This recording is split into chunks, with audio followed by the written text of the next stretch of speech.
आई।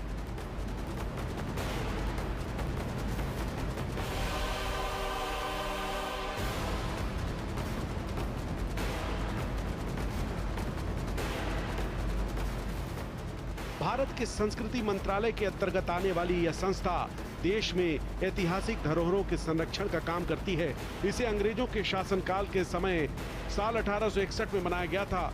मौजूदा समय में देश की सभी ऐतिहासिक धरोहर जैसे कि ताजमहल, लाल किला और कुतुब मीनार इसी के संरक्षण में हैं। इन ऐतिहासिक इमारतों के रखरखाव, मेंटेनेंस और अन्य जरूरी काम एएसआई के जिम्मे ही हैं। इसके अलावा देश के किसी हिस्से में पुरातात्विक इमारतें, संरचनाएं या वस्तुएं मिलने पर भी उसकी जांच पड़ताल एएसआई करता है। एएसआई सर्वे में क्या होता है? यह संस्था पुरातात्विक सर्वेक्षण करती है, यानी पुरानी चीजों का गहन अध्ययन किया जाता है। इसके लिए कई वैज्ञानिक तरीकों का इस्तेमाल होता है। इसमें carbon dating, dendrochronology, ethnochronology, archaeological excavation, stratigraphy, archaeometry और अंडर वाटर आर्कियोलॉजी जैसे तरीके इस्तेमाल में लाए जाते हैं। कार्बन डेटिंग से पत्थरों या अन्य वस्तुओं की उम्र का पता चलता है। इनका मिलान ऐतिहासिक तथ्यों से करके यह सुनिश्चित किया जाता है कि कोई इमारत कब बनी होगी।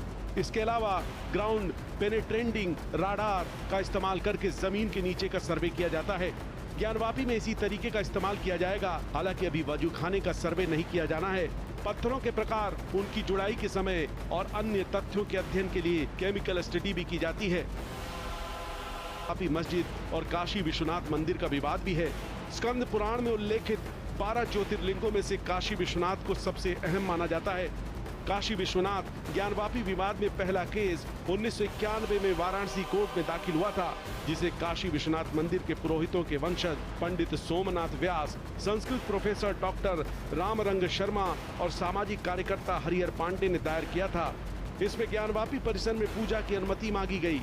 याचिका में भी दावा किया गया कि काशी विश्वनाथ का जो मूल मंदिर था उसे 2050 साल पहले राजा विक्रमादित्य ने बनाया था।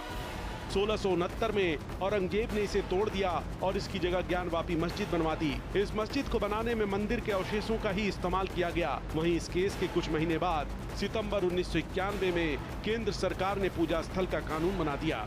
इस कानून के मुताबिक आजादी के बाद ऐतिहासिक और पौराणिक स्थलों को उनकी यथास्थिति में बरकरार रखने का विधान है।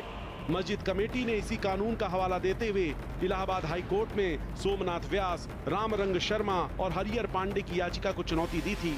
वहीं हाई कोर्ट ने 1993 में विवादित जगहों को लेकर स्टे लगा दिया था और यथास्थिति कायम रखने का आदेश दिया था। सुप्रीम कोर्ट के एक आदेश के बाद स्टे के आदेश की वैधता को लेकर 2019 को वाराणसी कोर्ट में फिर सुनवाई हुई। 18 अगस्त 2021 को राखी सिंह, लक्ष्मी सिंह, सीता साहू, मंजू व्यास और रेखा पाठक ने ज्ञानवापी परिसर में श्रृंगार गौरी की पूजा दर्शन की मांग करते हुए